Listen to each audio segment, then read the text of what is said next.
Last week, we lost two WWE Hall of Famers. Of course, I'm talking about Hulk Hogan and Ozzy Osbourne. And yes, if you didn't know this, Ozzy Osbourne is a WWE Hall of Famer because of his appearances at WrestleMania 2. One can only imagine what cocktail of drugs he's on in this picture, but I digress. He also hosted Raw in 2009. That is like the worst time to be a wrestling fan. Anyways, first off, I just thought it was weird that Ozzy Osbourne was in the WWE Hall of Fame. But Hulk Hogan, that one makes a lot more sense. The man made untold amount of contributions to the wrestling business. I mean, he literally carried it on his back throughout the 80s and into the early 90s.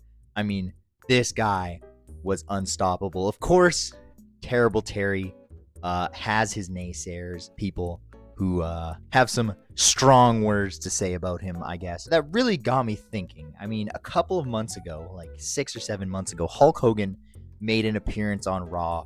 He walked out there to promote his All-American beer, and he got booed out of the building. I mean, the people in LA really tore him a new one. This last week, WWE, they did 2 10-bell salutes for him, and the crowd was going absolutely nuts. They cheered his name, they chanted his name all night, and that really got me thinking about how death really shifts the public's perspective on a person, because, you know, Hulk Hogan, he had some pretty controversial political views, to say the least. I won't go too deep into that. At the time when they were booing him out of the building, you know, they were really thinking about what he had done recently. And I mean, that's perfectly valid. But when somebody passes away, you can't help but look back on what they've done, what their legacy has been, and really, you know, appreciate what they added to the human race. And I think Hulk Hogan, for all of his faults, really did make a lasting impression